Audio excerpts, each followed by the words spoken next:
Hello, everyone, and welcome back to our podcast. I'm Chris, and I am joined by my brothers Adam. Hello. And Eric. Hello. And we are back in the room to talk about video games and movies and TV shows because this is our 2021 wrapped episode. It's going to be our final podcast episode of 2021, the year that flew by. I feel it did anyway. It was like... Well, I was out of work for 6 months. Well, last week was June. And then just what the fuck happened? But anyway, we're going to be giving our thoughts on the Game Awards, which of course happened last week. We had done a previous episode before where we gave predictions, and we were well off on a lot of them. I think I got one right. Yeah, one or two. Well, we got one or two right, I think. Yeah, other than that, it was like, whoa, fuck. Jeff this is Keighley crazy. did present. He did. I got that right. Yeah. He got the shoes right. Yeah. But there was a lot of announcements and reveals that we didn't know about. So now we have a chance to talk about those, as well as doing something like the Spotify wrapped up thing that they do at the end of every year, which also featured in the Game Awards. They talked about that. We're going to do our own little 2021 wrap up, highlighting our favorite game of the year, our favorite movie of the year to date, favorite TV show of the year, and all that stuff, just to kind of put a wrap up on 2021 as a whole in terms of entertainment for us. What were the big highlights of the year? But we would love to hear from you guys too, and your own favorite highlights of the year. So if you're watching this on YouTube, please do jump down into the comments at any point to share your thoughts. And while you're here on YouTube, then you might as well give the video a thumbs up, hit subscribe, and click the notification bell for future content. If you listen to us on audio platforms, then you could touch base with us on social media, Facebook, Instagram, and Twitter at The Brothers Take, again, to give your take on everything we bring up here today. But without further ado, it's beginning to look a lot like Christmas.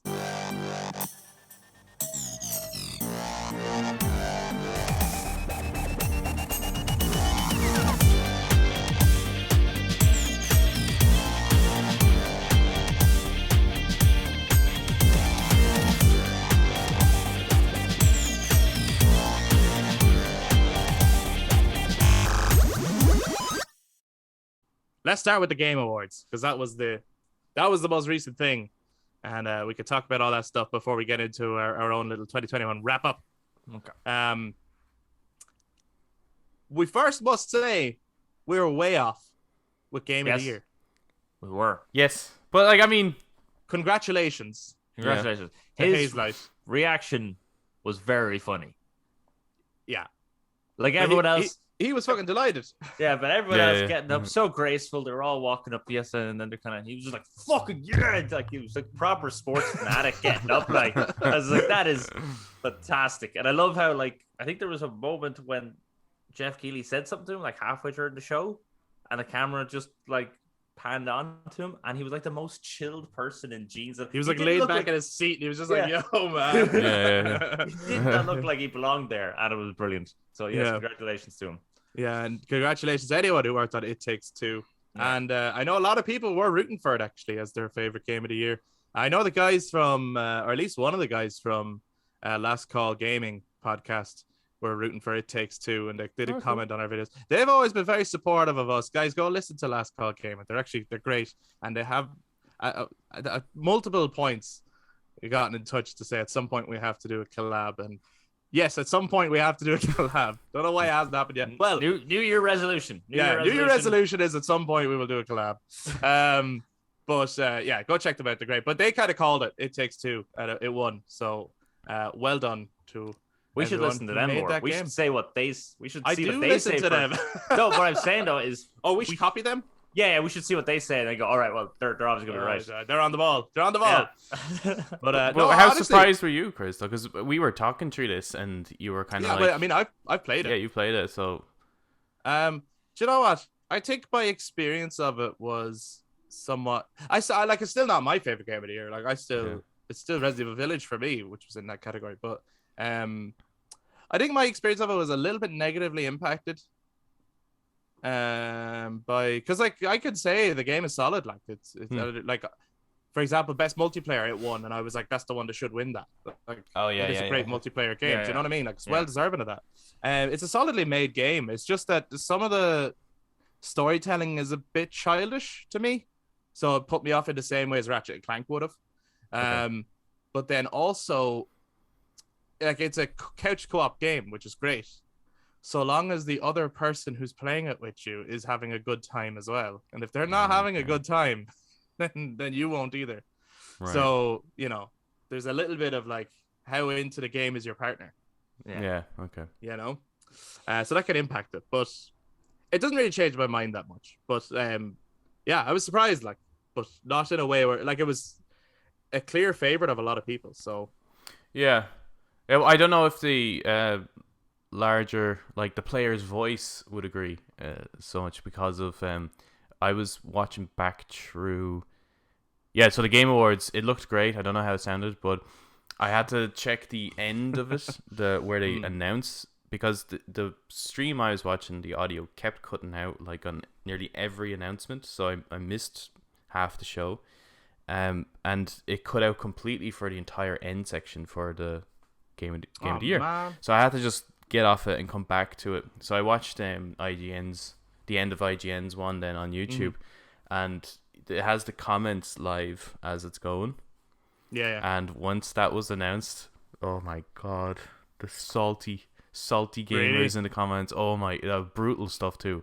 Like, that really was one of the brutal things stuff. I liked that Jeff Keighley introduced this year, and it was real tongue in cheek, which was the early on, like you mentioned, the got short-handed thing.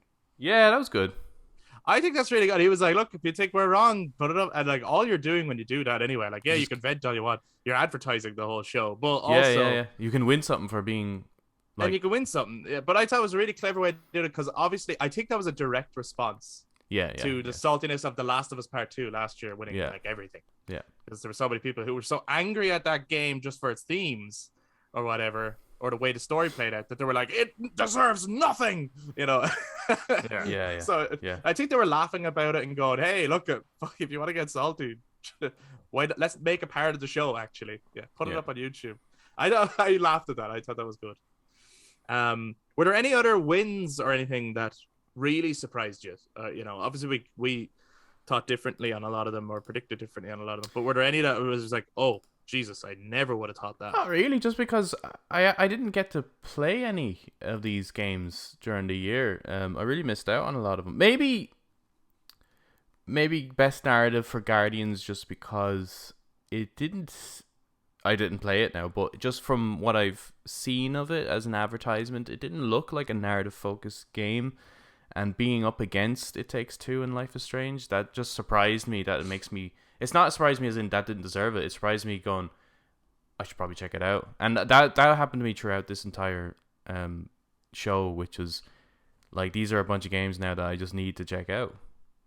Because I just wasn't expecting so many wins from them. Like, I mean, best art direction as well from Deathloop.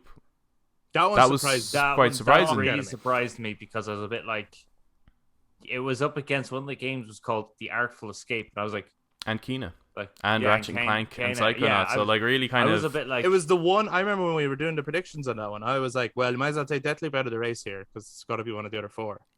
Yeah. I said like, that. So I'm like, holy shit, I'm so wrong. So that has me interested to check out that. Well, a lot of the awards that have won has me interested in checking out, because there's obviously a lot more to it than. So I think that the kind of the advertisement and the trailers, at least for me, kind of failed a lot of these games through the year, because I just had no interest in getting into them, and it's really only obviously the reviews come out, but that's their job. Like, they have to review the games, and they're selling the games better than the actual companies are selling them. on their themes and things like that. So I think the marketing needs to improve, I think. Yeah. Eric, any wins really, really surprise you? No, well, I mean, the art direction won, because Deathloop looked like it was more more narrative than artwork style games. That one really. But I think the thing that caught me off guard most when it came to the awards was that there's an esports coach, and that there's esports coach awards. Like, that caught me off, like, because obviously I noticed. I was like, what the fuck did they coach? How does that work? That caught me off the most. Eric clearly didn't go vote in the categories. No, I did not. That's what that means. 'Cause I that actually should not- didn't either. That being a category shouldn't have surprised you. We were You actually running looked when at we the were credits. running through them in our episode. I was like, yeah, grand, okay, so I have an idea of what I'm gonna go vote on, right? And then I just got fucking sidetracked completely, and I completely forgot to get my votes in. So the only one I managed to vote in was the third round of the player's voice. But at that point, it was game over. Like, you know, my vote didn't count. It was like that was so voting in the Game Awards was like a Skyrim side quest that you were like, yeah, I'll get around to that, and then Yeah, I'll just do put it off eventually. So long, you kept running into other things. But as I was watching it, I was like, oh, I got that wrong.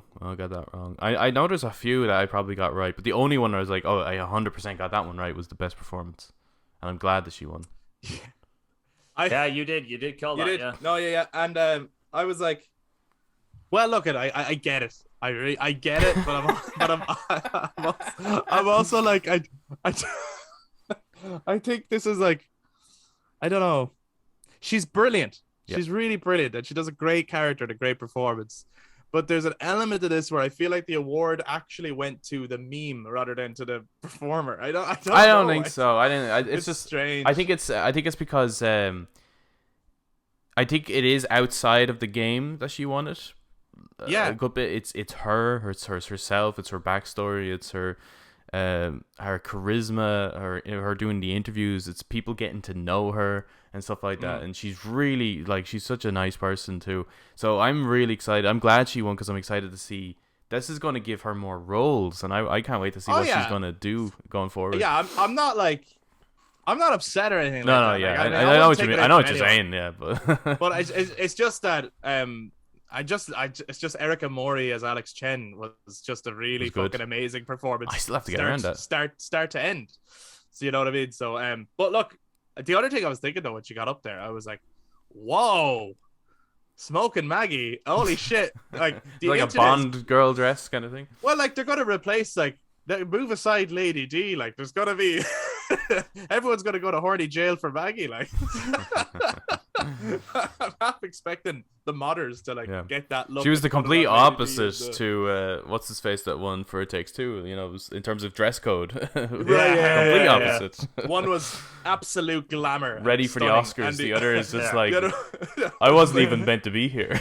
Yeah, the other guy was like, the other guy looked like he was waiting for a pizza. He's just so slouched on the couch. well, if he used the code Endwalker, he could get a pizza emoji. That's true. I do think this is probably just from the beginning of it. Not necessarily because Sting was involved, but just the opening up until the end. I think this is the best Game Awards, Really probably good. period. Actually, I think it was fucking there's awesome. something about the energy and the presentation and just the pacing. Well, I think they could definitely cut it down to. I do think it's too long. It needs to be 2 hours. Yeah, It doesn't need I would all agree of with that because it starts to lose its momentum, and then you're like, oh come on, just get to the Game of the Year announcement. But the first let's say hour and a half, I just thought was really well paced and beautiful stage presence as well. Like it looked awesome, glamorous. Yeah, It looked like the status that they're trying to achieve finally. So I was glad to see that, and I hope they just keep that going forward. And in fairness to him, the reveals, Yeah, the reveals were good. Not bad. fucking amazing. Holy shit. What was All your right, favorite reveal? Oh, I don't know. I mean, I was fucking blown away though by Hellblade. Were you? I was actually a little let down by that. What? Yeah. How? Yeah. How? That looks like one of the most insane games I've ever seen. You haven't played the first one. Have no, you? and I'm going to. Yeah, though. definitely play the first one. I'm going to play the first one. It looks like some of my criticisms with the first one. The first one's a really good game. Like it's a nice game. But it's a lot like a Plague Tale, right? Yeah. Where it's a really really enjoyable game, but there's not much to it in terms of gameplay. Like the gameplay mechanics aren't great, but like Kena in that way too.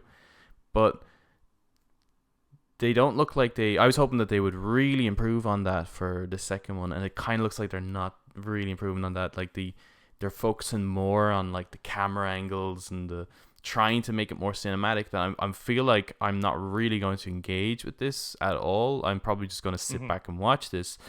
And I was actually kind of let down a little bit by the visuals, because that original trailer The original trailer that they Yeah. had showing the landscape, showing that this is in game.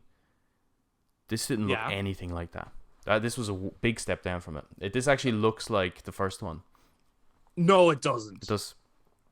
This looks stunning. Amazing. Are you kidding me? It doesn't. Go back and watch the original reveal. I The hear what you're original saying. reveal. I hear what you're saying. Maybe it's a step down from the original reveal. Fair enough. Yes, it is. But it is a step up. Oh, it is a from step fucking up, but it's anything else I've seen. but There's it's no very. other game I've seen that looks that good. Are you kidding me? No, I'm not kidding you. It looked fucking incredible. I was like, that's clearly not gameplay.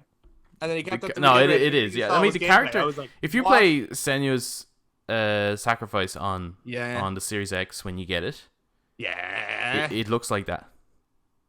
Okay, well, I'm looking forward to playing it. Right. Okay. It does That's look all like I'm that. saying.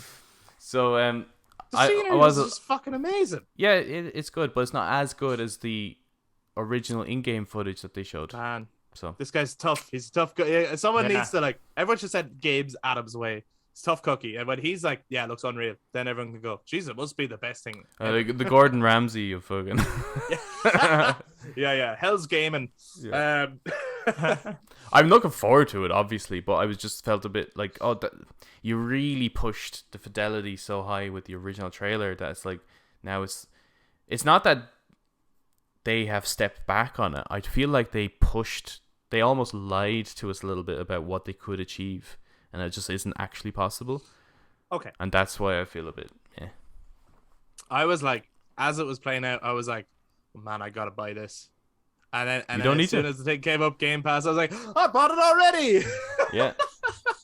Woohoo! Yeah. Yeah. I get it now. Anyway, Eric would Yeah, fucking so love that shit though because of I love that its shit, man. Norse kind of tie-ins and things like that, and it's really subtle about it too. Yeah. the first Too bad one I is don't have an available on Xbox. PlayStation. First one, it's on a PlayStation, yeah. Well, then I'll It's get that. only the second one onwards that's exclusive because they bought the studio. Well, at least I've got God of War and God of War Ragnarok. For Norse mythology. Yeah. But no, I might get the first one For to play now. it 'cause- Get an Xbox. And then the fucking yeah, subscribe to Game Pass. This episode is sponsored by. Did you see then the second reveal? Star Wars Eclipse, That interests me a hell of a lot. right? Yeah. Yeah. But not but not for the reason Yeah. of the trailer, is it? No. No, I know. Well, with the trailer, I'm yeah. like, oh, this looks cool. This Trailer's looks cool, really, right? really nice. It's not going to look Trailer's like cool. that, but it looks good. Yeah, but you're sitting there, you're going, yeah, everyone's getting blown away by this, but listen, how many countless cinematic Star Wars trailers to games are there? Yeah. The game is never like that. Cool trailer, Yeah. awesome trailer, nothing like that. Then you get to the end, and it says Quantic Dream, and you go, what the fuck does that mean? Yeah. What does that mean? Yeah, so in a way, it's going to be a little bit like if you took the Old Republic but just made it a more kind of more dialogue driven, I guess, in terms of its RPG decisions and things like that. Well, But that maybe was maybe they will go more action. That was my question: is Quantic Dream branching out with this IP? Given that it's it's an IP that they didn't create, Mhm. but they've maybe been tasked with making it, or are they making a branching narrative choice based Star Wars game? Either way, I'm interested Yeah, I think it's because sounds- they're a sounds fun. very creative fun. studio. Yeah. What No, did you think, Eric? I think the visuals for that trailer were awesome. Oh, And don't worry. setting it during the High Republic is nice because there isn't a lot that deal with the High Republic. Not really, not a lot of games. Most games tend to just go, oh, stormtroopers. Oh, you know what we should do? Yeah, Stormtroopers." interestingly, post like Death Star Wars is boring as hell because there's Yeah. not much to it. It's like a scavenger to the galaxy, but all the pre-Empire, Star Wars is interesting as fuck. I Just think the world because building. you're starting from like you have from essentially the beginning of the Jedi and the Sith Yeah. all the way up to the first Galactic There's a lot to work Empire. with there. There's so much to work with there, and like even in High Republic, we've never really dealt with like what troubles the High Republic had, No. and what way people like, and just how like the amount of worlds just in that trailer and the designs of the worlds. Yeah, is it looked great. brilliant. And then the designs of some of the characters and the drumming. That fucking That's the tribal thing, right? drummers. You know that trailer is just a cinematic and it's not Yeah, Yes. yeah. But these cinematics are usually telling in terms of, so it's like, okay, so will you travel to other worlds? Is it that you play as different characters on different worlds with branching dialogues, but their stories will converge? Is it that it's not a choice-based game at all? For anyone who doesn't know, Quantic Dream are the guys who made Heavy Rain and Detroit Become Human, and what was the Beyond Two Souls? Beyond So Souls. it's difficult to know what this is actually going to be. But given that it's a Star Wars game, I think as well, like LucasArts might be a bit precious about who gets to make their game. Yeah, so this is like the first Star Wars game not being made by EA in a long time. That's true, actually. So EA must have that interesting. deal must have run out. So that's good. That is really interesting. Well, it means no, but it means that they can be more creative with. Yeah, it could be like the way they're doing it studios. with Marvel. It's like, okay, let's find the right studio, the right fit for this type of game, you know? Yeah, like imagine only one studio could make all the Marvel games. Yeah, it would suck. You know, it would suck. Whereas now you have like Insomniac are making Marvel games, Square Enix are making Marvel games. You know, like different crowds are making them, and you're getting different experiences as a result. So it's cool. So that's really interesting. That one. Yeah, at first though I did think it was a trailer for The Old Republic. Yeah. I was very excited to see that because The Old Republic's not a game I ever got to play, and it's kind of too old for me to find some enjoyment out of it.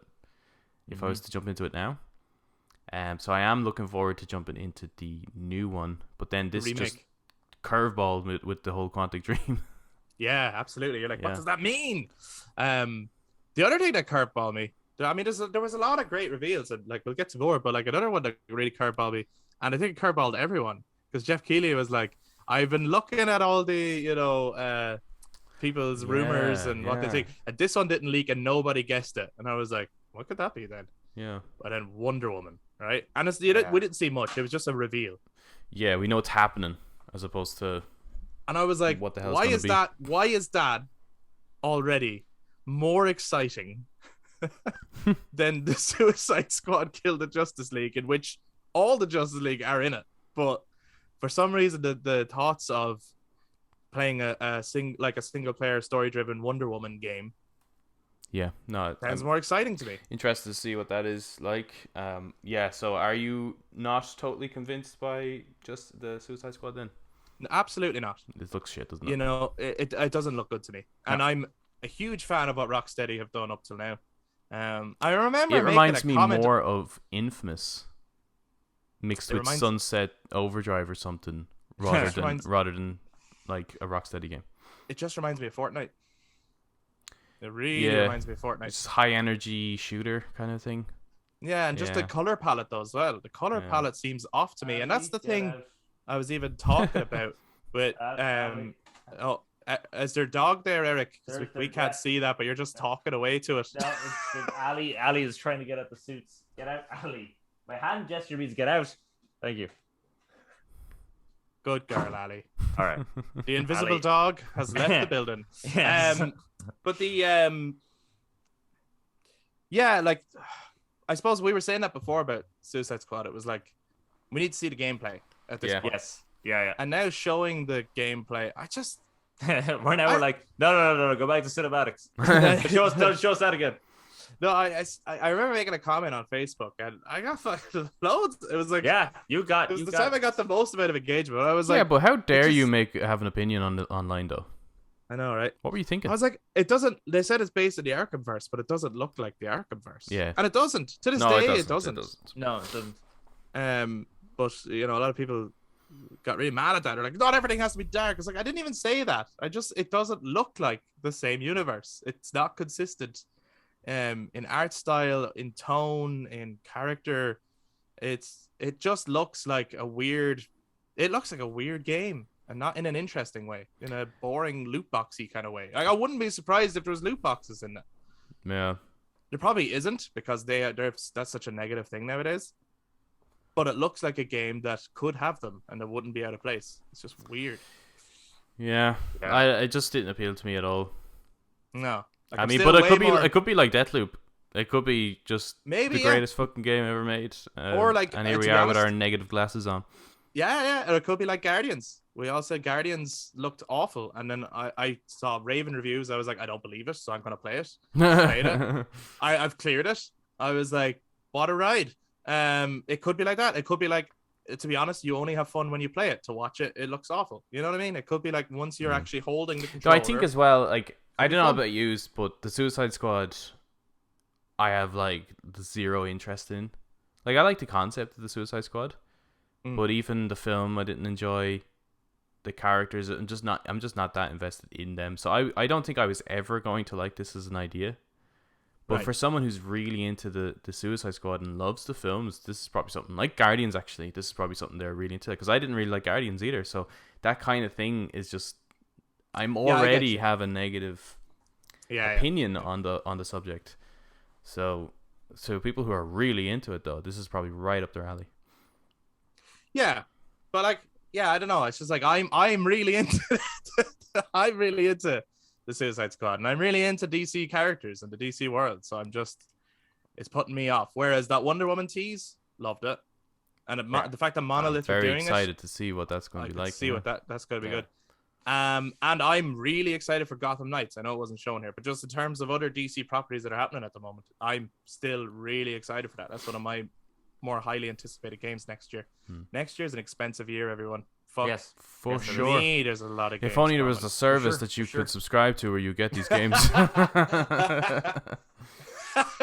This episode is sponsored. What are you going to do when Sony brings out their version? Because supposedly that's happening. We haven't talked about that yet. Yeah.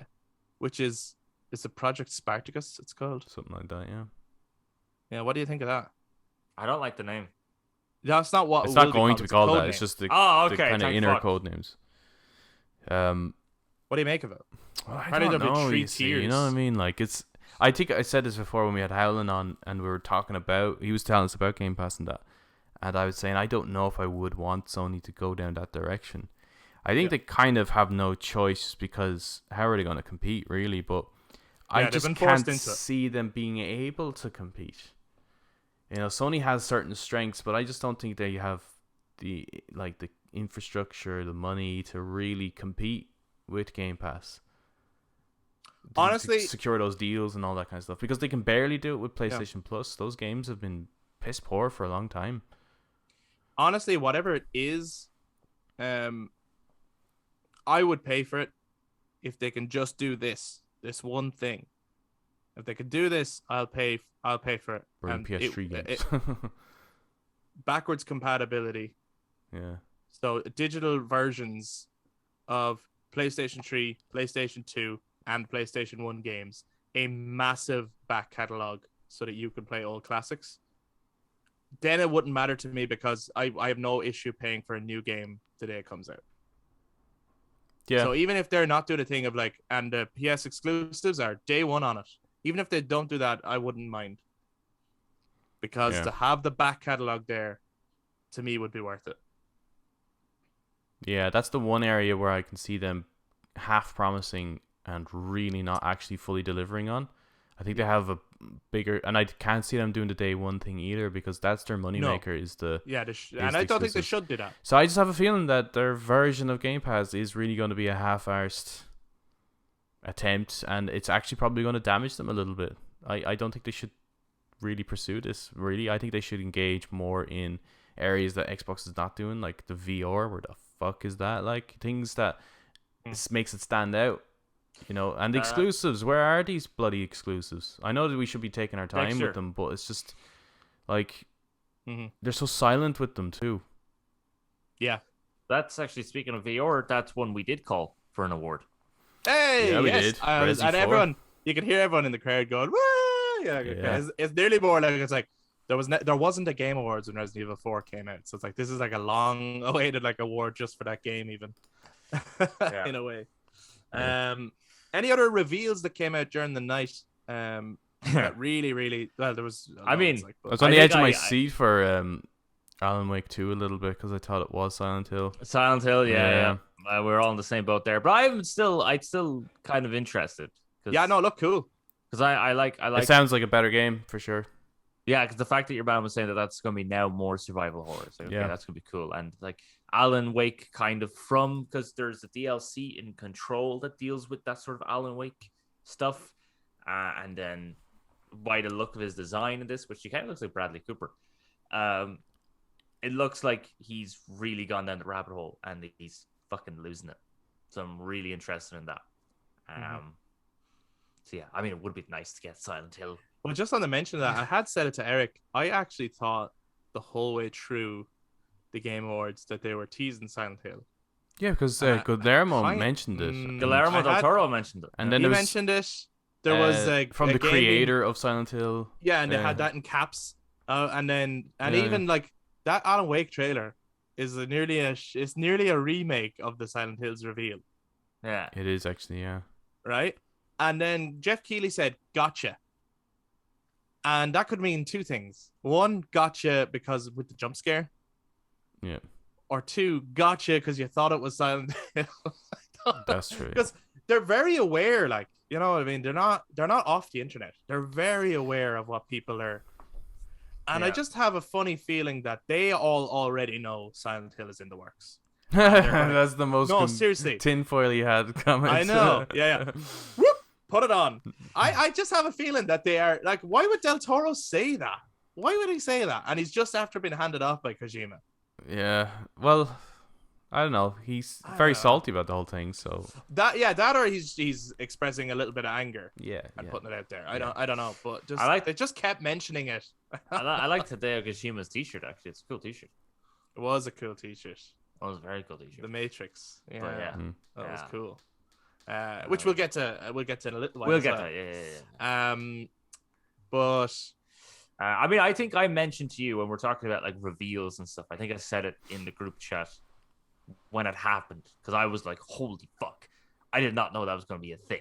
Because I know a lot of people after the first game was done release. A lot of people actually did want a second game.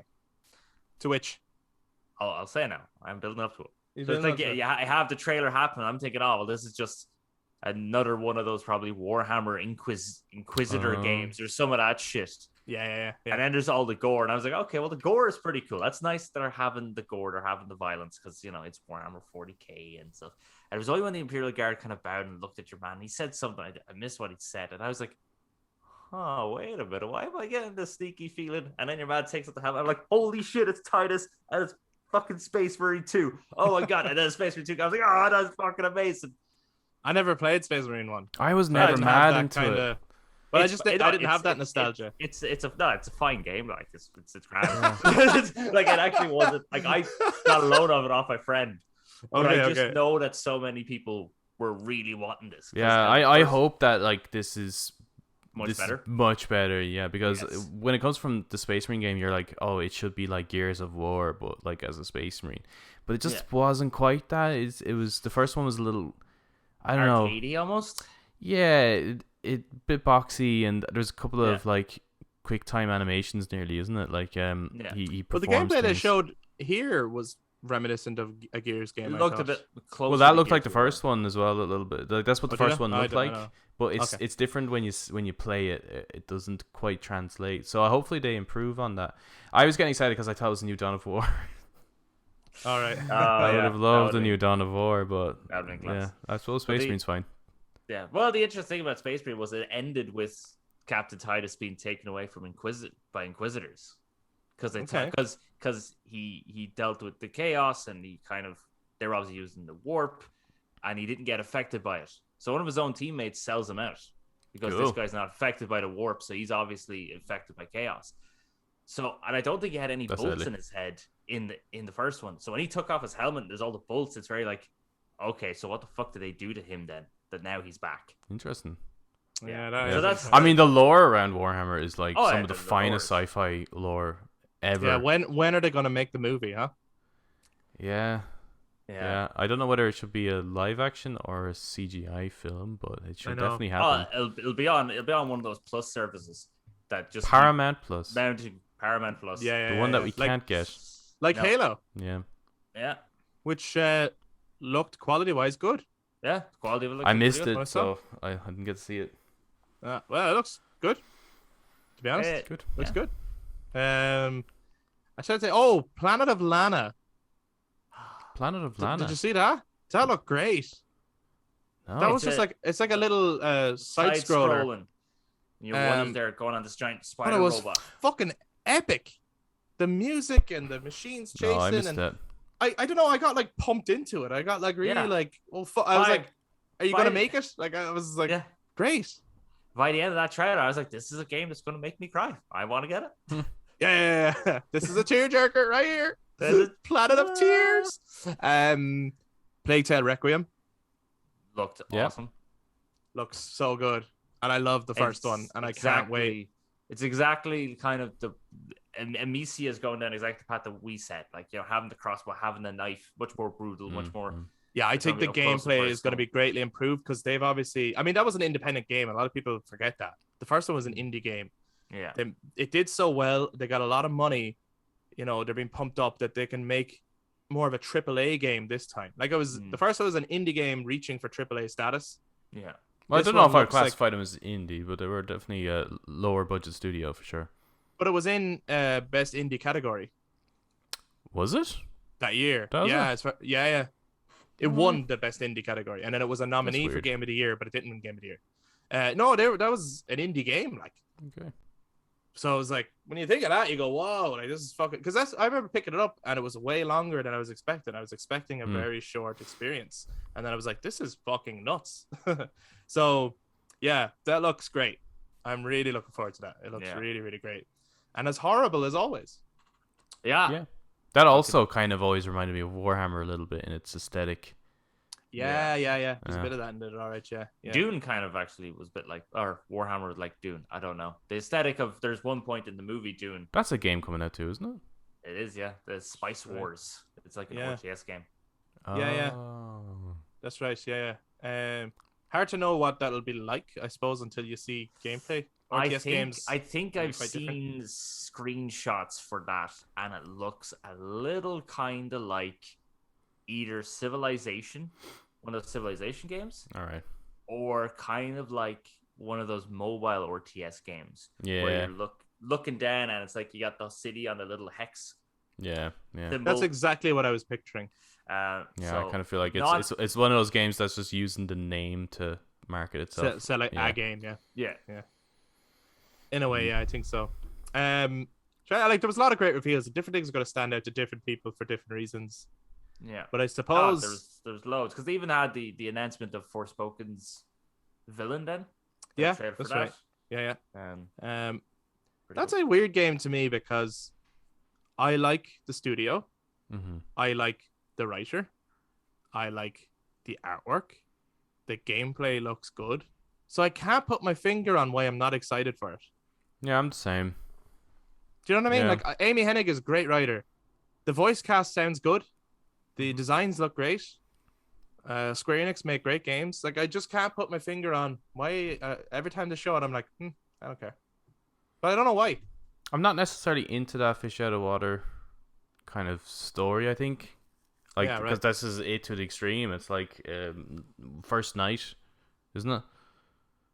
Isn't that the name of that? Is that what it's called? First Night? No, Knight's Tale. Remember A Knight's Tale with Heath Ledger? Sure. And he ends up in a medieval time. Or the Teenage Mutant Ninja Turtles when they go to fucking feudal Japan. It's just like... Oh, there's a callback.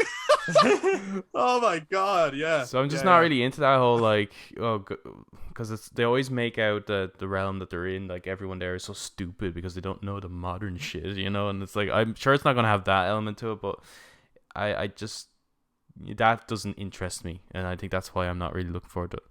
I think though, interestingly, based on what you're saying, it's probably the other way around, where everyone thinks she's stupid. Because they're, you know, and because she don't know what we're doing here. Yeah, and it kind of reminds me more of Final Fantasy X, more so than Teenage Mutant Ninja Turtles going back to feudal Japan. Really? But I don't remember Titus having a checkered shirt. That is true. I don't remember Michelangelo having a checkered shirt. Oh, you don't? Wait till I get that screenshot. No, I get what you're saying, Eric. Yeah, I think it probably is that, where as the player you can the world will be explained to you because you're not from this world, or you're not. Yeah. Yeah. So I get that as well. But yeah, I'm just not excited for it. Yeah. Part of it as well, though, has been the trailer music. Every time, I think, has been awful. But the Game Awards music, however, was great. Awesome. It was metal as fuck.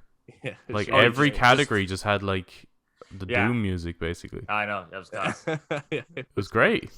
I had a was blast really time cool. of listening to this. Speaking of that, right? I'm not gonna get the game, but that metal blood splatter, whatever the fuck it was called, I was just like, I didn't get to hear it.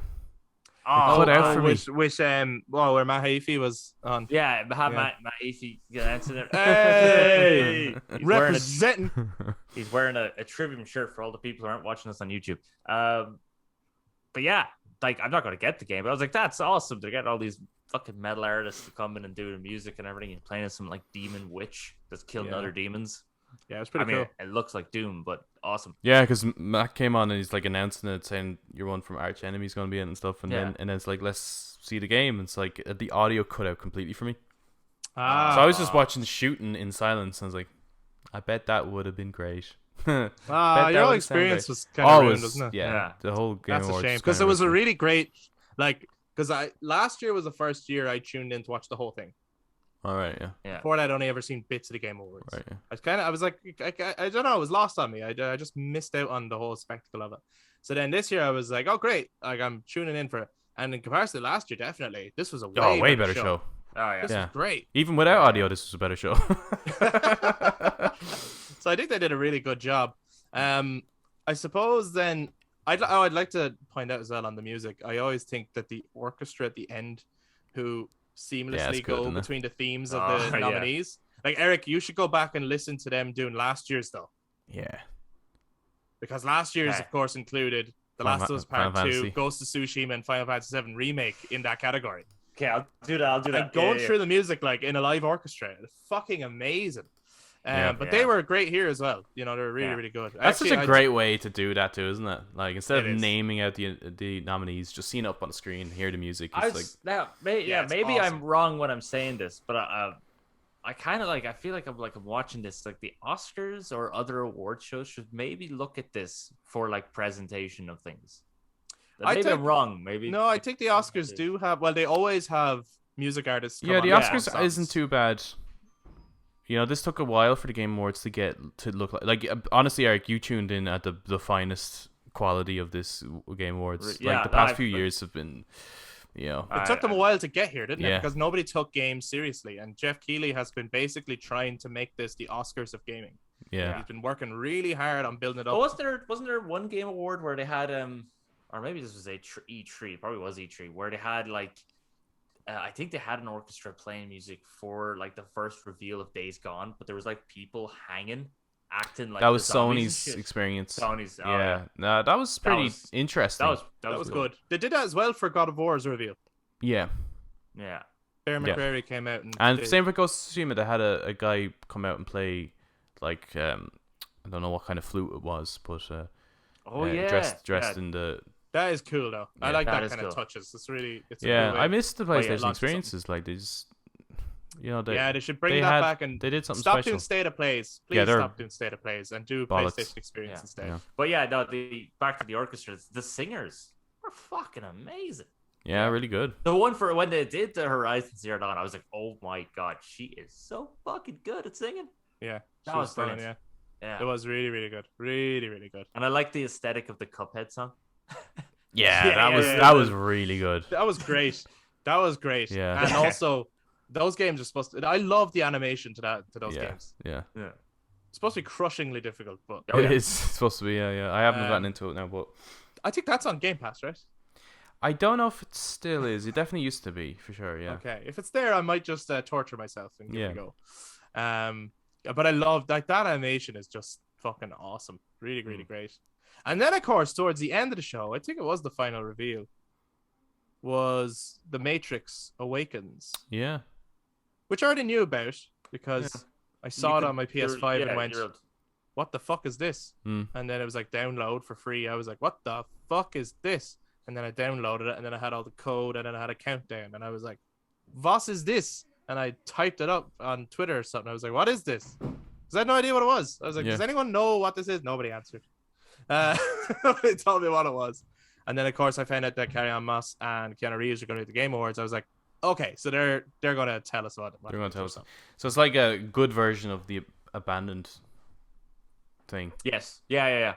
It's a tech demo. That's what it is. Yeah. I still haven't downloaded it yet, and I didn't get to see that section of the Game Awards either. So, because that could play out for me as well. It was amazing. Well, I saw that bit. I saw that. He was very animated. He is crazy lately. He is nuts. Yeah. I just watched him do an interview talking about VR porn.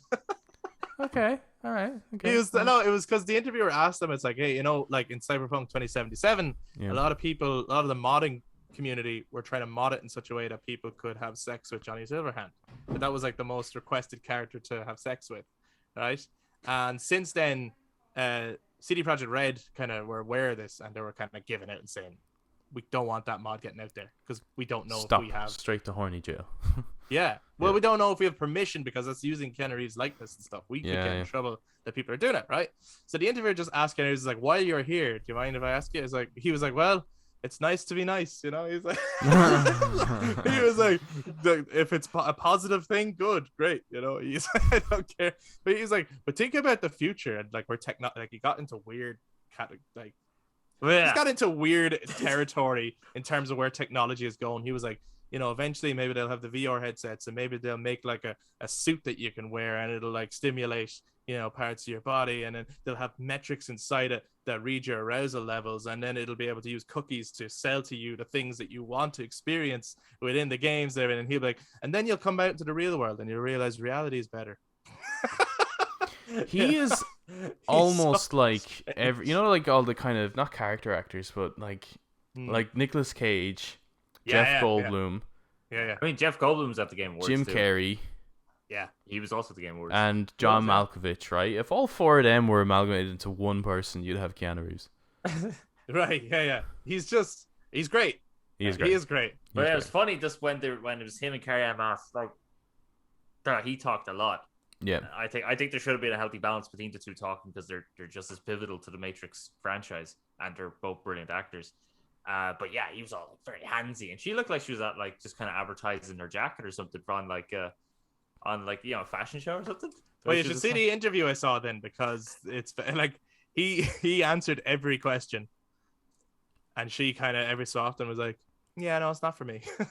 Like she didn't have a lot to say at all. But yeah, check out the Matrix Awakens, guys, if you haven't yet. If you own a PS5 or an Xbox Series X or S, because they're only available on those consoles at the moment. Really, it's a tech demo for Unreal Engine 5. Is this going to possibly lead to a next Matrix game? Well, there's a lot of excitement around this. So, like, it's not a very... Like, I'm not going to lie to you. It's like, there's not like Kung Fu or anything in that, so don't expect anything like that. It's really just a showcase. I got off like 30 gigabytes, though. I know. But wait till you see it. Wow. And all I could say is, if this doesn't generate a new Matrix game, I'll be shocked. There's going to be a new Matrix game. We need a new Matrix game. It's been like three generations nearly without one. It needs to be first person in the real world because it's you. And when you enter the Matrix, you create your avatar, and then you can do all the shit you want to be able to do in the Matrix. Stop talking. What? I hate that shit. Why? What's wrong with that? I hate when games are moving between first person and third person for different segments. It just it drives me nuts. But it's you. You're going into the Matrix. Me. I can see me on the screen. No. It's you, as in Adam. No, because I make my character at the beginning. And I should be able to... That's just your avatar. Nah. If it's third person, keep it third person all the way through. I fucking hate when they switch. Really? Yeah. Nice. I like the other idea. Let us know. Actually, to be honest, I feel like if they were to do that, Chris, it would become a Battle Royale game. No, don't do that. Imagine the Battle Royale Matrix. Don't do that. Oh my God. That is a bad idea. Don't do that. Please. Like it'd be like The Division or something, No. It'd be all online. No. No. Stop. I don't like this. Emotes and dances and shit. Yeah. I would actually rather waiting for next season. For the drops. I think I would rather a choice-based narrative game where I don't do any martial arts than a Battle Royale Matrix game. That's exactly what I would prefer a bloody card trading game. Yeah, I would. I fucking would. I hate Battle Royales. But then they also showed a clip from the movie. I didn't And watch. was like, Obviously, I didn't watch it. I Don't show didn't me watch a it. clip from the movie. Oh yeah, I didn't like that. I was like, what are you doing? Don't you? I'm Yeah. not watching anything until the film comes out. Yes, no, it's one of those things that definitely. I will say nothing. They're over promoting it, really, aren't they? Yes, there. Like, you don't Okay. really need Well- to promote the fucking Matrix, You say that. No, you say that. They right? do. They do? Yeah, they do. Just because of the date that's coming out, or Yeah, well, because it's coming out in the same week as Spider-Man. Spider-Man releases the same week. Sure, it's No, never going to compete. Pretty much. Within a week of Spider-Man. Spider-Man, yeah, is 15th, and then that's the 22nd. So Yeah, but it's within a week. Man. yeah. But I'll like, put it they're never going to actually compete with Spider-Man anyway. So Yeah, but they have to try. no, they don't. No, they They don't. feel like they have to try. All they have to do is just make enough money back. They don't need to compete. Like, that's so stupid. No, but they have to try make sure that they're going to make their money back. Yeah, I know. They have to like. If But you people see, are that's the thing, is that they're advertising it in a way, like they're showing almost too much, right? sure. To try and entice people for like either nostalgic reasons or people who don't know what the Matrix is, and hopefully it gets them enticed to actually go. That's the wrong crowd. Yeah, It's the but completely wrong crowd. But it's the crowd who paid to go to the cinema, though. I don't know if they're You know what I mean? like Dune did all right. Yeah, it did. It Yeah. was marketed a lot, though. Not as much as this is. I don't know. I think this is Like, just Dune on is the a radar lot- more. Dune has been There was a lot of shorts to Dune. yeah, man. but but Dune was like marketed over a nice period, right? The Matrix wasn't being marketed until the end of this year, and then the minute Well- they started, it was like bang, bang, bang, bang, bang. It's like, okay, calm the fuck down. Well, that is true because there was a point in the year where we were even doubtful there was going to be a Matrix. This year. I was like, are they still true, making that? Like, is that still happening? And then the trailer actually happened. I was like, oh, and it's really coming out this Christmas. Like, it's so surprising. Yeah. Yeah, No, but that first trailer though. Look, So I sick. don't think this getting pushed as much as the director though. I think Warner Brothers. Oh, absolutely. you know, I mean, this because is they're this is very unlike them, isn't it?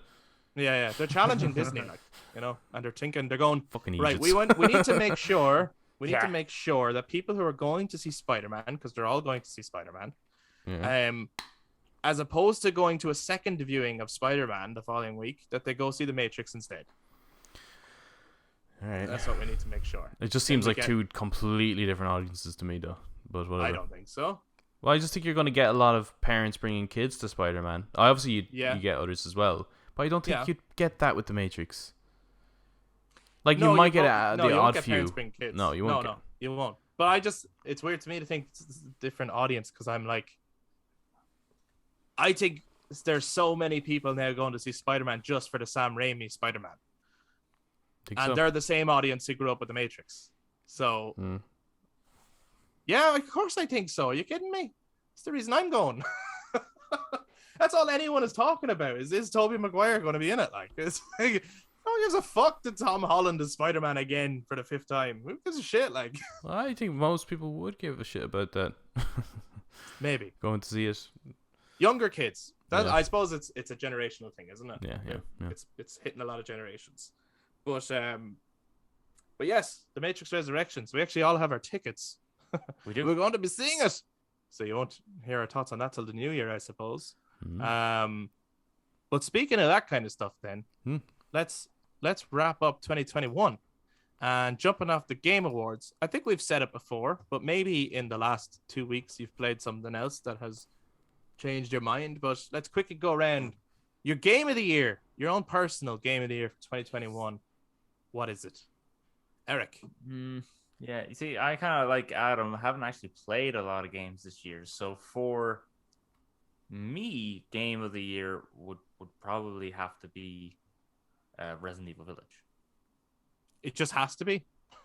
Well, I haven't really played anything else. Is that the only game you played this year?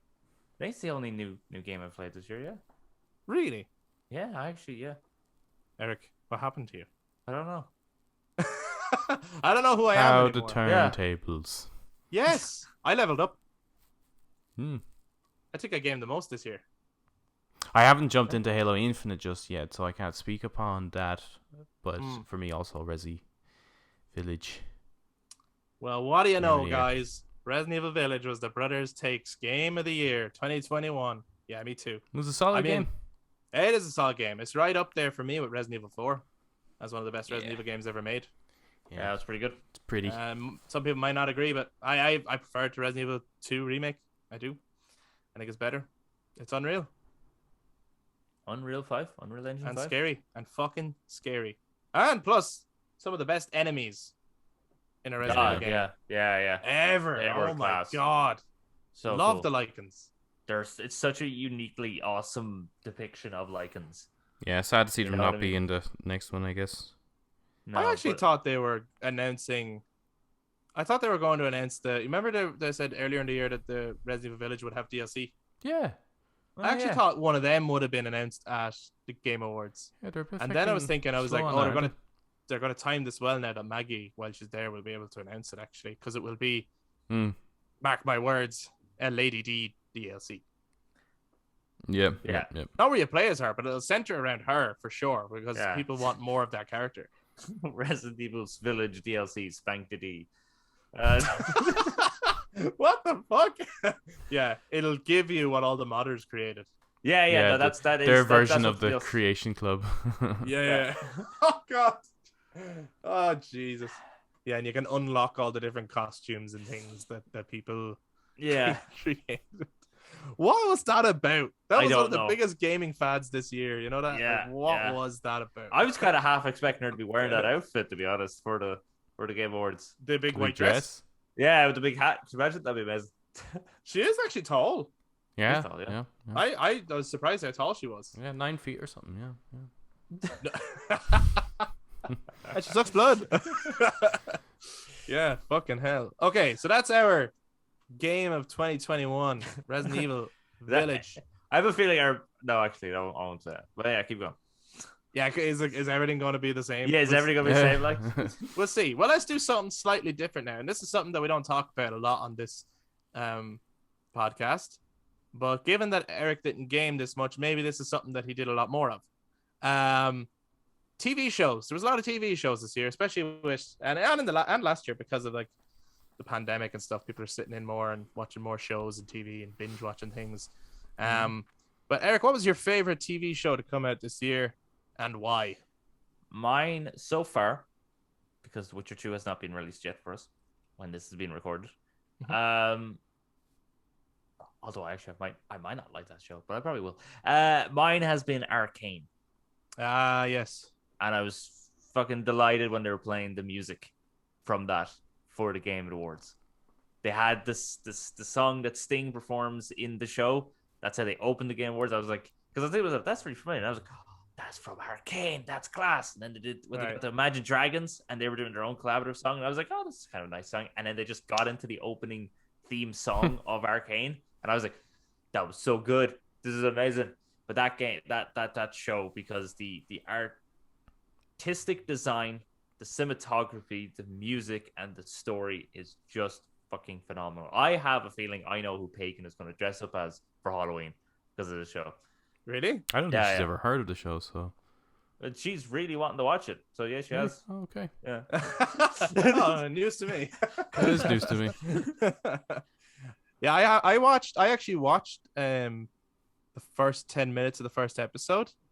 Okay. But only because I was like giving it, everyone was What's it raving on? about it. So it's on Netflix. All right, I've actually never heard of this until Eric, you just mentioned it.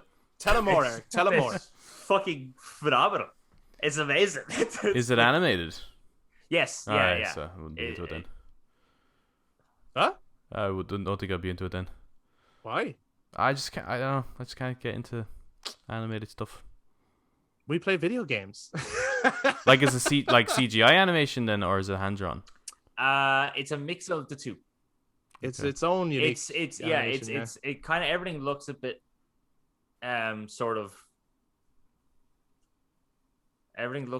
sort of drawn, All right. but the fluidity of their movement is quite sort of CGI. Like the main character Vi in it, who just mainly fucking punched the shit out of everyone. That's kind of the character she is. She solves her issues.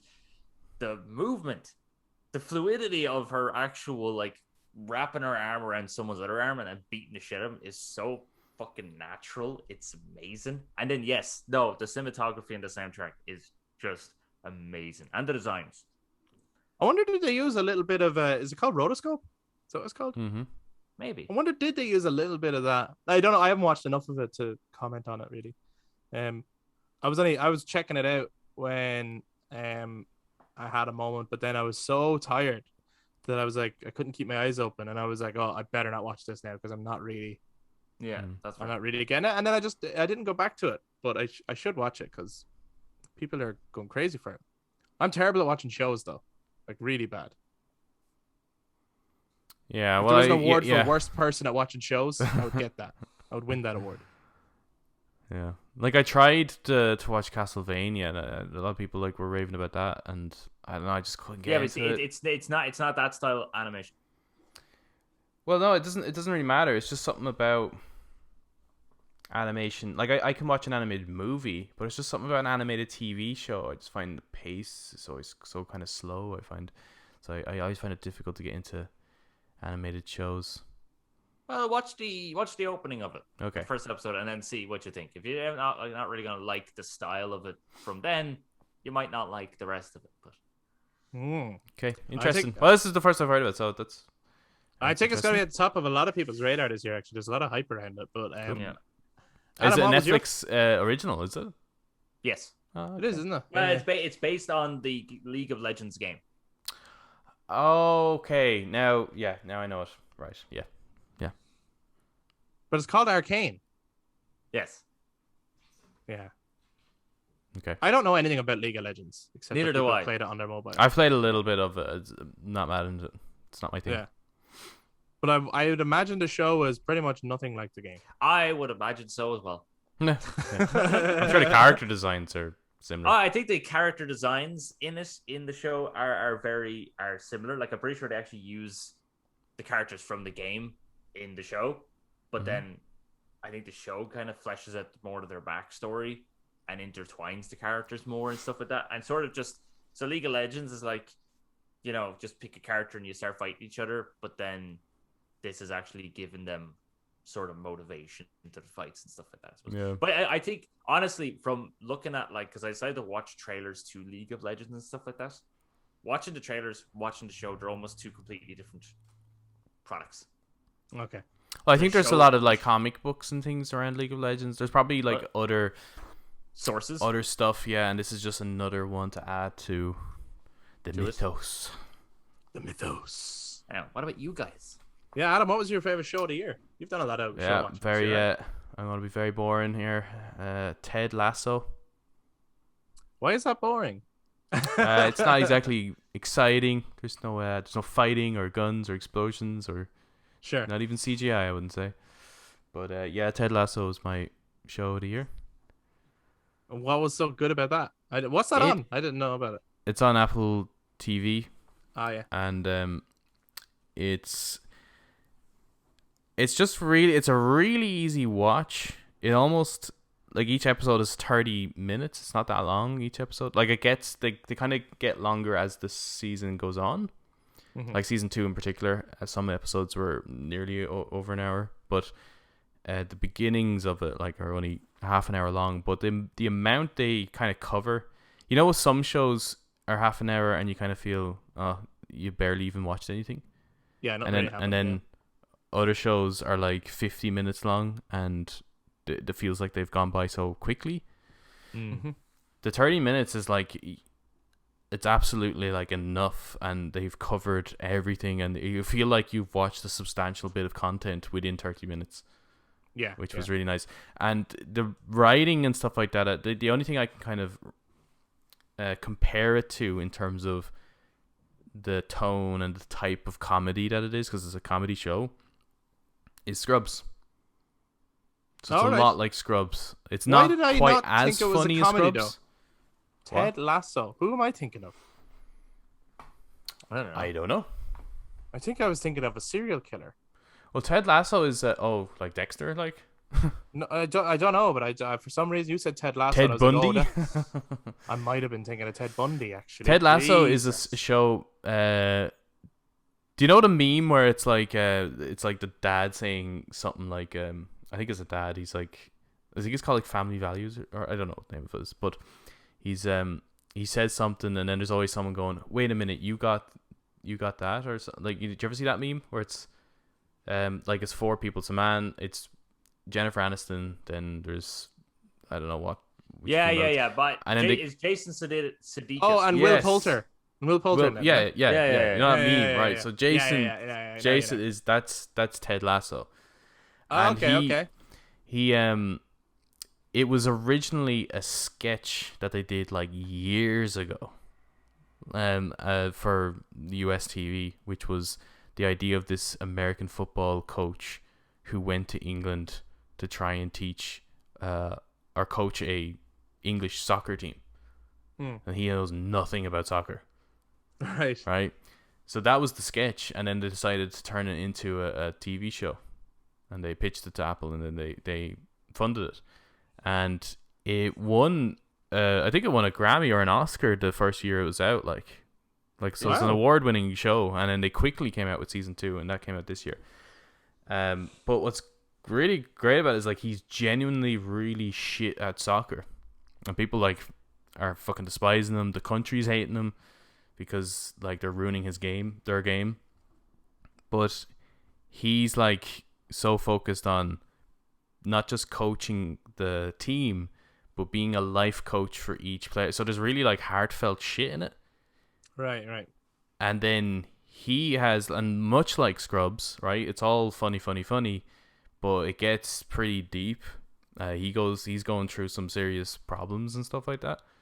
And so when you see the contrast between like the very serious and the comedy, it balances so fucking well. And it's just a really kind of it's a feel good show. Yeah, so go check it out, everyone. Really well written. If you haven't seen it yet, Ted Lasso. I'm very unoriginal. Yeah. My favorite show this year was Squid Game, which is probably no surprise to anybody. Anyone who's watched Squid Game also loved Squid Game. There was a big Squid Game fad, wasn't there? And the thing about Squid Game is the concept is not original. All right, it's absolutely not original. I've seen it 100 times before, whether it's Battle Royale or fucking Hunger Games or these kinds of things, right? It's not original. However, it is done incredibly well. The acting is fucking phenomenal the whole way through. The actors are really fucking good. And by God, that Marbles episode, and anyone who's seen it knows exactly what I'm talking about. That Marbles episode is some of the finest bit of television I have ever seen. Fuck me. Emotionally heartbreaking shit, man. That, obviously, when you've seen a few episodes, you're now connected to people. So, it's rough, It's rough. It's a rough show, but it's a really, really well done show, even if it's not totally original. And I mean, I think as well, like a lot of people were hoping for like a nice big twist at the end. There isn't a nice big twist at the end. You'll see it coming from a mile away, and also you'll understand exactly what's going on. Yeah, I was told by a friend is like, you have to check it out, but stop when you get to like episode. Is there 10 episodes? 9 episodes. He says stop when you get to episode 8, right? Because they just can it in at the end. I'm like, I'm not gonna not watch the last episode if I watch. Yeah. What are you kidding? Because actually, here's the thing. I'm being honest. The opening of the 9th episode, is fucking. It's so gripping. It's so gripping. But then the rest of the episode is sort of the epilogue of the show, if you know what I mean. Kind of the end of the Return of the King, so to speak, right? Okay. And all of that part is not great. Okay. That's the reality. But there will be a season 2. I think this could be a bit of a Stranger Things, though, and I'm saying this as someone who, like, Stranger Things is one of my favorite shows, so I'm not like, but they'll never capture the magic of the first season. Okay. I don't see what, like, it could be interesting in the future, but I think the concept has already played out. So it's like, is it going to be more of the same kind of thing? You know what I mean? I always felt it was a great show. I didn't get to watch Squid Game because I didn't have the time to watch it, but I always feel a bit annoyed when shows like that get as big as they are, because I know, like, I haven't watched it, but I know it. You know what I mean? Like, I kind of because there's like memes and people talk about it, and it literally just came out, and people are like, "Oh, have you seen it?" And it's like, how did you watch it all? Like, how did you watch all of it? It literally just came out. So there's almost like a pressure as well. a social I mean, pressure to fucking it could put you get off. in You're on like, it. And you I'm know, like, fuck, I don't want it's to like, watch it. fuck off. I'll watch it in my own time. Yeah, But I will get around to it. I'll probably get around to it when the second season comes out. Yeah. But watch it. I will say watch it subbed, not dubbed, Yeah, because the actors are genuinely incredible. Yeah. Like, oh my god, they're so good. They're so good. But anyway, so that was my favorite show of the year. So none of us have watched each other's favorite show. Yeah. So now we need to go watch. We all played each other's games. Yeah. But none of us watched each other's shows. So Yeah. now we all need to go watch each other's shows. Arcane will be the easiest one to watch because it's on Netflix. Oh, Squid Game is also on Netflix, so that would be those two are the easiest ones to watch. Yeah, awkward Apple Sorry, bastard. guys. Yeah. You get what, three free months on the PS5? Let's do it. Let's watch Ted Lasso for within a 3-month gap. You could easily season 1 and 2. Easily. I don't know how you guys were in terms of music this year. Well, But let's bring up that topic. Spotify. Let me see what came out. It was. I don't know. I had a great year for music last year, and this year, like my, my Spotify wrapped up. Yeah. All my top tracks were tracks that came out last year. So I was still listening to those. My top track for this year was At the Speed of Force. And is that your favorite piece of music that came out this year as well? I suppose so. I put No. But in your own opinion, like, 'cause sometimes, like, often my number one on Spotify is not my favorite song that year, because often what happens is just because it got played the most, my music is often on shuffle. Right. So a song might come up a lot more. This was not a shuffle of all my songs. No, you deliberately were putting. Deliberately, like, I want to get myself pumped for the day, so I'm gonna put on a bit of Superman first, coming down, and then followed by A Speed of Force. Or sometimes if I don't have time, I'll just put on A Speed of Force because I want to get myself pumped for today. So for anyone who doesn't know, Speed of Force is from the Zack Snyder's Justice League. Zack Snyder's Justice League soundtrack, Junkie XL. Yeah. And it's the theme when the Flash reverses time, saves the universe. Yeah. It's a really Spoiler. fucking powerful piece. Yeah. It's a powerful piece of music, though. It's amazing. It's a powerful scene. I don't think there's a single person I know. Oh no, actually, she's probably not going to listen to this, so there's no point making that joke. No, there aren't. No, I know. No, just You know what I'm talking about. there's but I know there's a few people. There's a lot of people who do not like that movie at all. So. Oh no, that's fair. That's fair. The movie and isn't that moment. for- So. Okay, I'm not 100% sure about that moment, but the movie is definitely not for everyone, and I'm actually happy to hear that there are people who don't like the movie.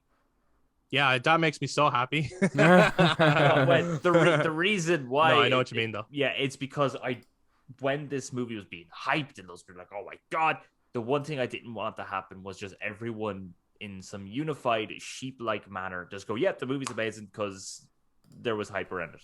Yeah, I'm expected to like it, so I like it. Join the hype train. Yeah, so I am happy because it just means that people are liking it because they actually like it, not just liking it because, well, there's definitely people who are liking it just because of the hype train, but it's just nice to hear that other people don't like it. Yeah. So at the Speed of Force, movie soundtracks basically are always going to be your top of the. Pretty much, yeah. Yeah, soundtrack stuff is always your Yeah. go-to. Adam, were there any standout tracks or albums or anything this year for you musically? Well, actually, the number one played song I had this year is not from this year, but the highest played song from this year is Feast of Fire by Trivium. That was my highest played song. Good song. In terms of album, my number one album played this year is the soundtrack to Zack Snyder's Justice League. You might be in the same boat then. Yeah. Yeah. In terms of non-soundtrack, it would have been In the Court of the Dragon by Trivium. Yeah. Yeah. Some solid tracks on that for sure.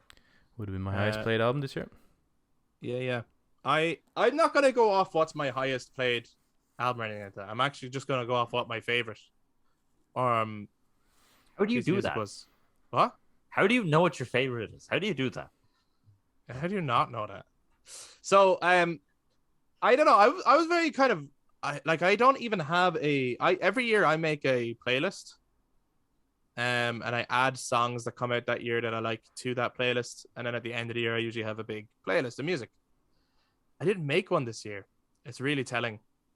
I was very uninspired musically this year, even though stuff came out by Limp Bizkit and stuff came out by Bullet for My Valentine and stuff came out by, there was a few tracks by Papa Roach. There was a Bring Me the Horizon song, and just none of it grabbed me at all. There was a Trivium album. I like that, but I didn't love it.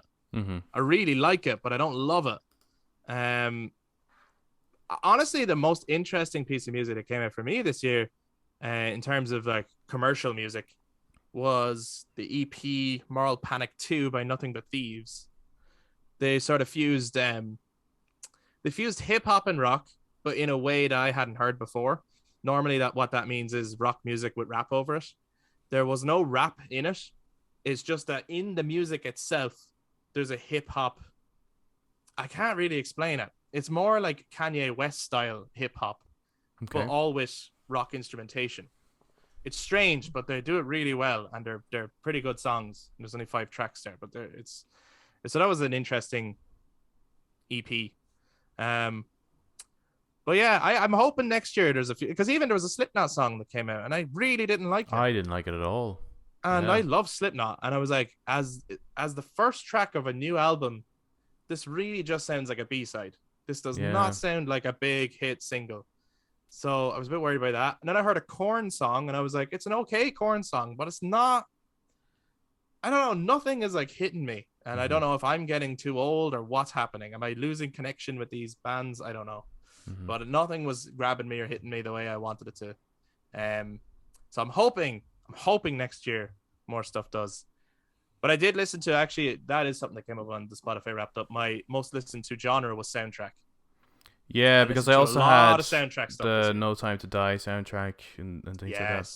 Loved it. But I actually think probably, although the In the Court of the Dragon is my highest played album of this year, I do think the most interesting album for me, at least, or the one I got the most enjoyment out of, was actually The Blacklist from Metallica. Oh, that was cool. Yeah, I really enjoyed that. I didn't listen to it as many times. Obviously, there's only a few tracks on it that really stood out to me, but I enjoyed running through that and hearing iterations of those songs. Man, Holier Than Thou by Biffy Clyro. That's great. It's really amazing. Good. It's so good. I tell you what I listened to a lot actually this year in terms of soundtracks as well, was because it got released on audio streaming platforms this year, was the Final Fantasy VII Remake soundtrack. You know, it wasn't there last year, so I listened the fuck out of that again, and that was great. I did listen to that a lot. Yeah, that was great. Yeah, what a great soundtrack. If you haven't, even if you have no interest in that game, go listen to that soundtrack. It's so good. Oh, it's so good. Won last year, so it did. Yeah, for best score. Yeah. Rightfully so. Rightfully so. Are we doing best movie as well? Let's do best movie as well. Of course, we're doing best movie as well. That's our last one, I suppose. All right. To wrap up 2021, our favorite movie of the year. Let's go around and obviously so far, I know there's a couple of movies that come out. We can't comment on those movies because we haven't seen them.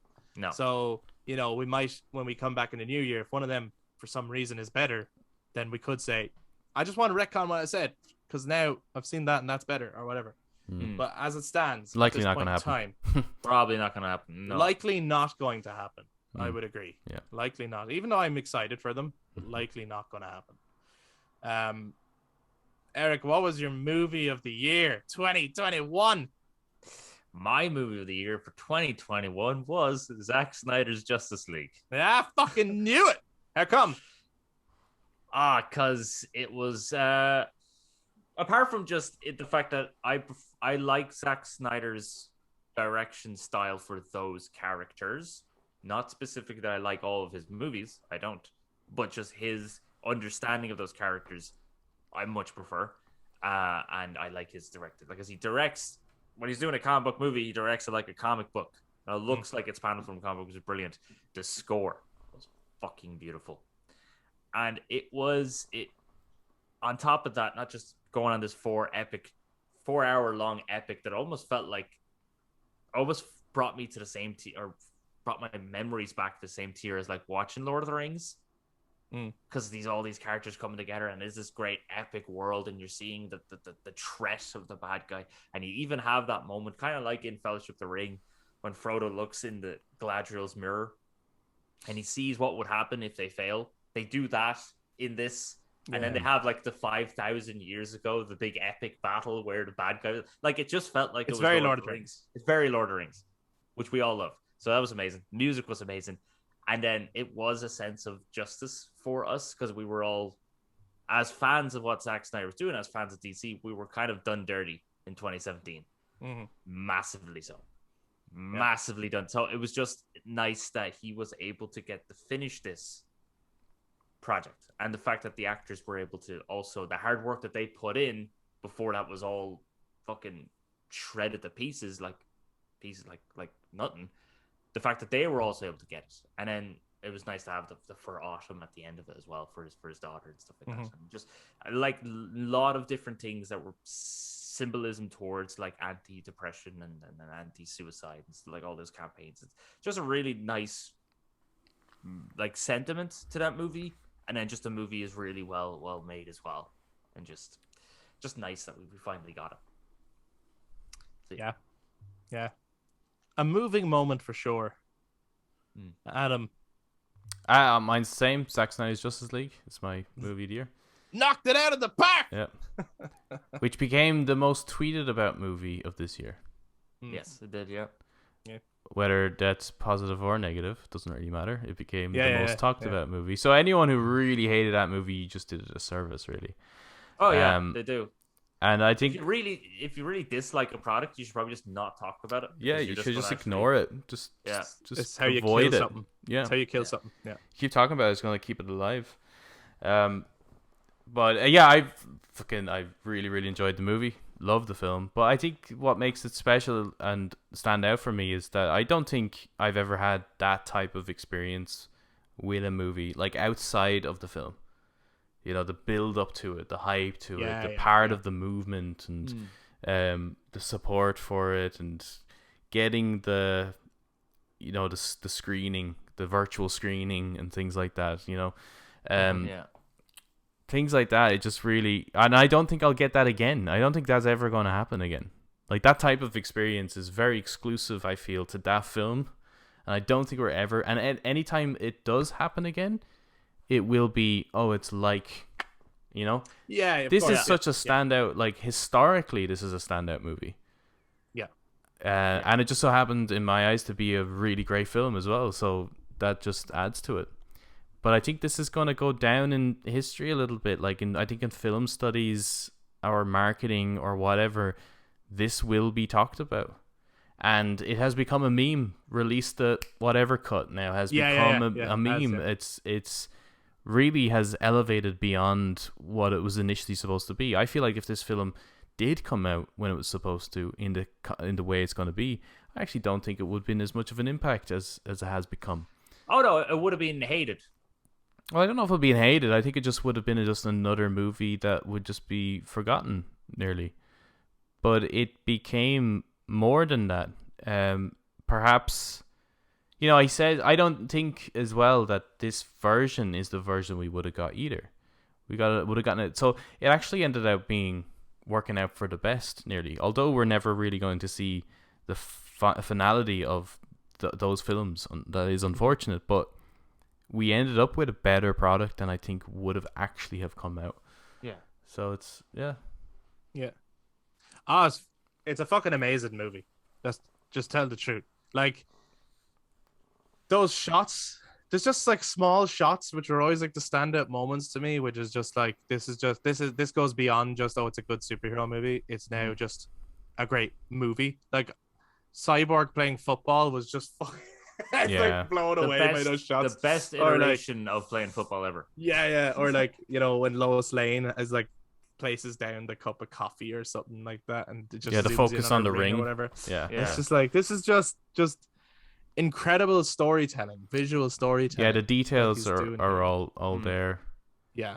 I feel like we did a full chat on this one, and it would be great to go back and revisit it. It was quite a long video, but it's a long movie, and there was a lot to talk about. There was a lot to discuss, and we all shared our thoughts. we've all gotten it on Blu-ray or 4K, haven't we? Yeah. It's important to support this shit. It was awesome. It was great to get a filmmaker's vision finally out. Look at that! Look at that fucking poster.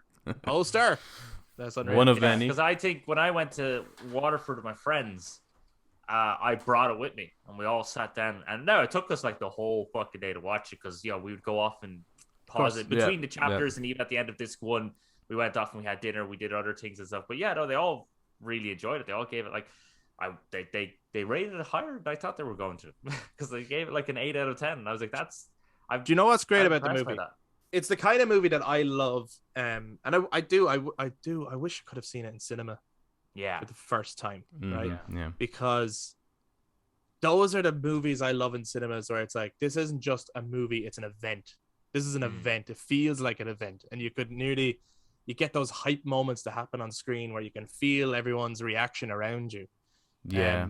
Those are the moments that I live for in movie theaters that you can't get anywhere else. It's why like I such a love for going to the cinema versus streaming something, you know. Like there's great movies you can watch at home as well, but there is something to be said for that experience of going to the cinema and seeing an event like this.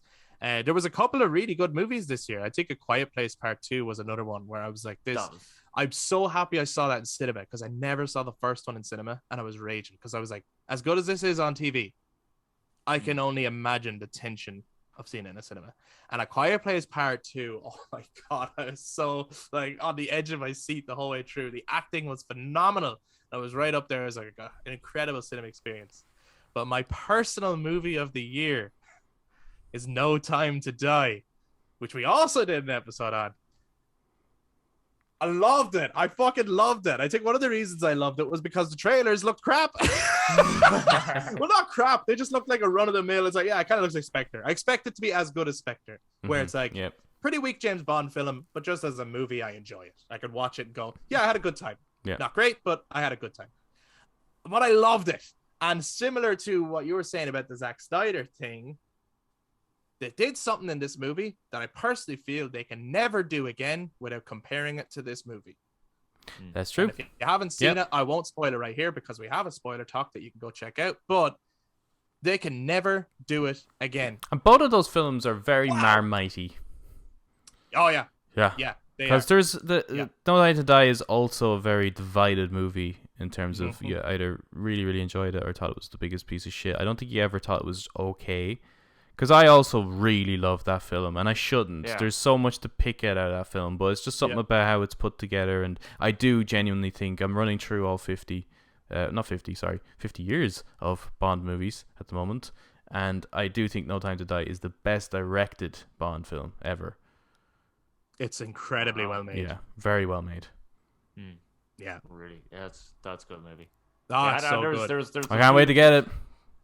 Yeah, can't wait to get it. I can't wait to watch it again. Blu-ray, man. I'm pumped for it, man. But as well, yeah. So those two would be my top two, and I don't know if we're all in that same boat. I know, like what you're saying about No Time to Die as well. I don't know about Eric. Yeah. Don't know if you like to No Time to Die as much as we did. Well, no, I really liked it, but I might have put it. It actually would be on a bit of a. It's between No Time to Die and A Quiet Place Part 2 because that was and then my third one would probably be Dune. No. Oh yeah, you see that's the thing. Dune was a solid movie. There's a lot of solid movies, and then there's still a couple of movies still to come that I'm very excited for as well to see. Which also to me scream of that kind of movie event feel. Yeah. You know, where it's like the best time you see it might be that time in the cinema. After that, it might be like, yeah, actually, you know what? It's okay. It's like when you watched Endgame in the cinema. I had a very different experience. I know. But no, it's the catching of the hammer, right? Right. Yeah. And then Avengers Assemble. Yeah. And everyone. I was like, I don't know why, but I'm tearing at this. This is like a slightly overwhelming, and I'm not that big. Like, I like the Marvel. I like them, but I'm not like the biggest MCU fan. That's the reality. I'm not. You know, there's like half of them I really like and half of them I quite dislike. So, you know, it's 50-50 with me. I go into one, I watch it as it is because I could like it or I might not like it. I don't go in going, I know I'm going to love this. And then at the end, I give my honest thoughts. Everyone else loved Shang-Chi. I didn't like it. What can I say? So, we'll see. But anyway, those are our top movies of the year. Those are our top TV shows of the year. Our favorite bits of music this year. And our favorite game of the year, Resident Evil Village. But we would love to hear your wrap-up of entertainment for 2021. And we would also love to thank anyone who has tuned in even for 5 minutes to check us out at any point this year. We appreciate the support. We appreciate that more people have commented this year. More people subscribed to the YouTube channel this year. More people got in touch on social media this year. And we would like to encourage people to do that more because we really do like having these discussions. We love seeing people's thoughts. And we want to, engage in a discourse around entertainment because it's one of the things when the world has gone to shit that can help us escape that shit and actually connect with one another. So we would love you guys to get in touch. So if you've been watching this on YouTube, please jump down into the comments down below.